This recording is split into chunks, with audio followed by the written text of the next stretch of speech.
지금 이 순간에도 많은 분들이 주식으로 1억을 못 모읍니다. 이유는 지식이 부족해서가 아니라 기준이 없어서입니다. 기준이 없으면 매수도 매도도 버티는 것도 전부 감정이 됩니다. 감정으로 하는 투자는 결국 통장 잔고를 키우지 못합니다. 여기 아주 흔한 장면이 있습니다.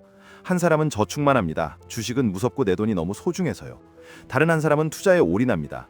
0.5 저축, 9.5 투자 같은 말이 멋있어 보이고 떨어지면 할인이라 믿고 마이너스 90%도 존버라고 착각합니다. 둘 다 1억이 잘 안 됩니다.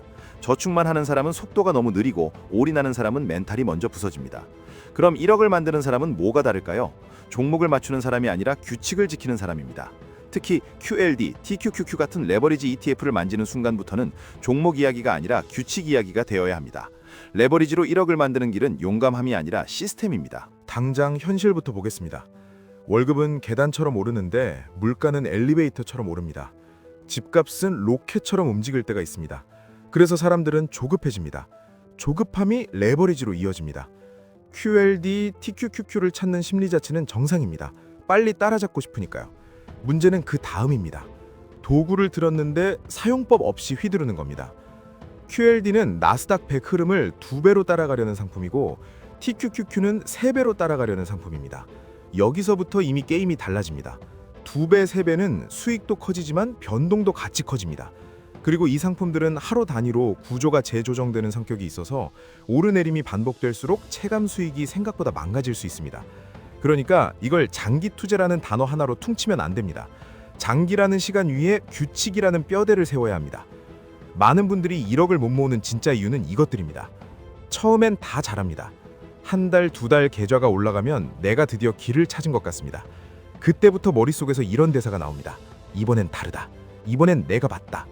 그 다음부터 무너집니다. 왜냐면 상승장에서는 누구나 천재고 하락장에서는 누구나 피해자이기 때문입니다. 이때 기준이 없으면 인간은 반드시 스스로를 속입니다. 떨어지면 이렇게만 합니다. 할인입니다. 그런데 진짜 할인과 그냥 떨어지는 건 다릅니다. 할인이 되려면 조건이 있습니다. 내가 사는 이유가 여전히 살아있어야 합니다. 그리고 내 손실이 관리 가능한 범위여야 합니다. 손실을 관리하지 못하면 할인이라는 말은 자기 최면입니다. 자기 최면은 계좌를 살리지 못합니다. 또 하나, 사람들은 손절을 싫어합니다. 손절을 싫어하는 건 자연스러운 감정입니다. 내 돈이 내 피땀이니까요. 그런데 손절을 싫어하는 것과 손실 통제를 싫어하는 건 다릅니다.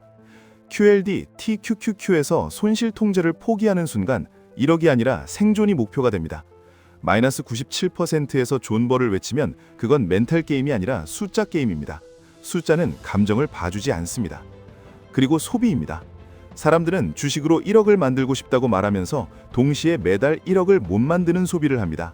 비싼 취미, 잦은 배달, 의미 없는 구독, 남의 하이라이트를 보며 생기는 열등감, 그 열등감을 달래는 지출. 이게 쌓이면 투자금이 말라버립니다. 투자금이 말라버리면 기회가 와도 못 삽니다. 못 사면 계좌는 다음 단계로 못 갑니다. 1억은 결국 기회가 왔을 때 살 수 있는 사람이 가져갑니다. 여기까지 들으면 이런 말이 나옵니다. 그럼 어떻게 해야 됩니까? 여기서부터가 핵심입니다. 레버리지로 1억을 노리는 분들은 방향 예측이 아니라 프로세스를 사야 합니다. 먼저 손실을 퍼센트로 잡지 마십시오. 손실은 금액으로 잡으셔야 합니다. 이번 달 손실 한도가 100만 원이면 100만 원에 도달했을 때는 매수를 멈추는 겁니다. 포지션을 정리하라는 말이 아닙니다. 더 이상 추가로 돈을 넣지 말라는 뜻입니다. 많은 분들이 망하는 순간은 떨어질 때가 아니라 떨어질 때 더 넣는 순간입니다. 물타기가 나쁜 게 아닙니다. 한도가 없어서 나쁜 겁니다. 한도 없는 물타기는 언젠가 반드시 계좌를 침몰시킵니다. 다음은 매수 기준입니다. QLD, TQQQ는 내가 기분 좋을 때 사는 상품이 아닙니다. 내가 겁날 때, 조건이 맞으면 사는 상품입니다. 조건을 하나만 잡아도 됩니다. 단순해야 지킵니다. 예를 들어 QQQ 같은 기준 지수의 20일 이동평균선 아래에서만 분할 매수합니다. 이 한 줄만 지켜도 매수의 절반이 해결됩니다. 왜냐면 레버리지 ETF는 상승 추세에서 힘이 강하고 하락 추세에서 파괴력이 강하기 때문입니다. 추세가 꺾일 때 무턱대고 덤비면 3배 손실이 정면으로 들어옵니다. 분할 매수는 이렇게 가시면 됩니다. 첫 매수는 조건이 충족될 때 소액으로 시작합니다. 그 다음은 더 내려올 때가 아니라 추가 조건이 충족될 때만 합니다. 예를 들면 21선 아래로 내려온 상태에서 추가로 일정 폭 더 밀리면 두 번째, 또 밀리면 세 번째. 핵심은 횟수와 금액이 미리 정해져 있어야 한다는 겁니다. 즉흥적으로 늘리지 마십시오. 즉흥은 항상 계좌를 망칩니다. 그 다음은 매도 기준입니다. 레버리지는 올라갈 때 진짜 빨리 올라갑니다. 그때 사람 마음이 이렇게 변합니다. 더 갈 것 같다. 그런데 더 갈 것 같은 마음이 생겼을 때가 규칙이 필요한 순간입니다. 가장 쉬운 방법은 목표 구간에서 일부를 매도하는 겁니다. 전고점 부근 혹은 전고점을 돌파하고 과열이 느껴지는 구간에서 보유 물량의 일부를 매도합니다. 전부가 아니라 일부입니다. 이 일부 매도가 중요한 이유는 두 가지를 동시에 얻기 때문입니다. 수익 실현, 그리고 다음 조정 때 다시 들어갈 현금. 여기서 많은 분들이 또 무너집니다. 매도하면 옳은 걸 놓칠까봐 두렵습니다. 그런데 기억하셔야 합니다. 1억은 한 방으로 만드는 게 아니라 수익을 쌓아서 만드는 겁니다. 쌓는다는 말은 이익을 남겨야 한다는 뜻입니다. 남긴 이익이 없으면 계좌는 언젠가 원점으로 돌아옵니다. 수익을 남기는 가장 현실적인 방식은 레버리지에서 일부를 빼서 다른 그릇에 담는 겁니다. 현금으로 남기셔도 되고 변동성이 낮은 자산으로 옮기셔도 됩니다. 배당과 현금 흐름을 원하시면 JEPQ 같은 쪽으로 옮기는 분들도 많습니다.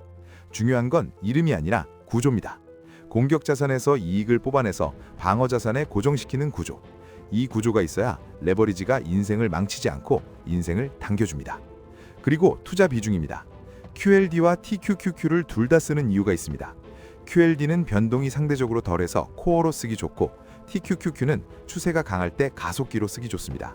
코어와 가속기를 분리하면 심리가 안정됩니다. 심리가 안정되면 규칙을 지킵니다. 규칙을 지키면 1억 확률이 올라갑니다. 반대로 전부 TQQQ로만 하면 매일 마음이 흔들립니다.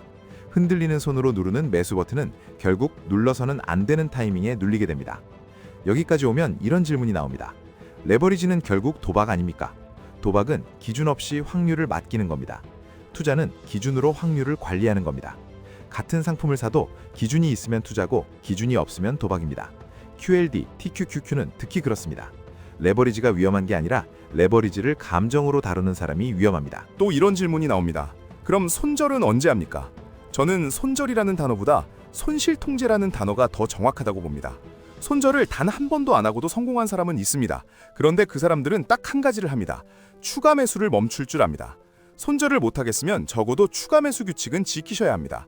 레버리지에서 가장 치명적인 건 마이너스일 때 팔아서가 아니라 마이너스일 때 무한으로 더 사서입니다. 또 이런 질문이 나옵니다. 그럼 오르는 주식을 따라 사라는 말입니까? 많은 데이터에서 추세를 따르는 매수가 타율이 높은 편입니다.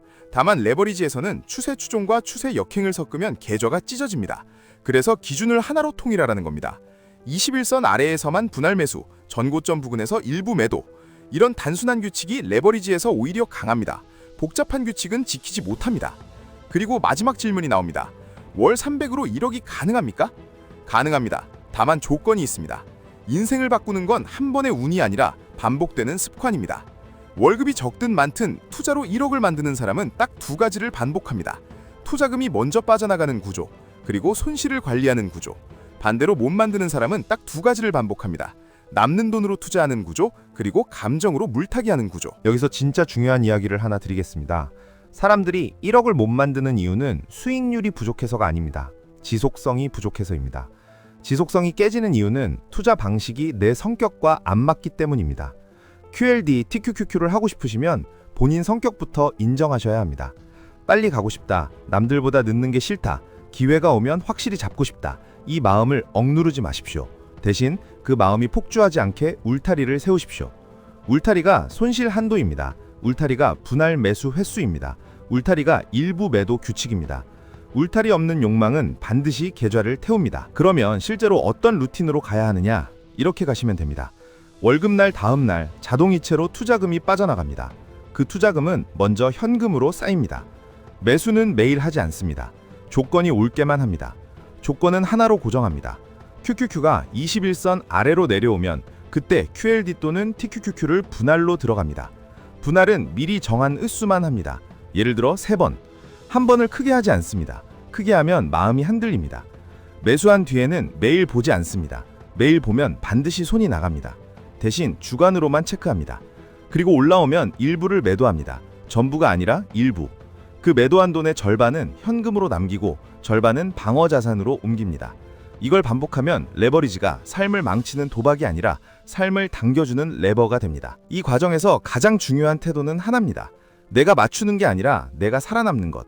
살아남으면 기회는 반드시 또 옵니다. 기회가 왔을 때 살 수 있는 현금과 멘탈이 남아있으면 그때 레버리지는 진짜 무기가 됩니다. 마지막으로 한마디만 더 하겠습니다. 주식으로 1억을 못 모으는 건 당신이 부족해서가 아닙니다. 세상이 빠르고 기준이 없으면 누구나 흔들립니다. 하지만 QLD, TQQQ를 잡는 순간부터는 핑계가 사라집니다. 기준이 있으면 됩니다. 기준만 세우시면 됩니다.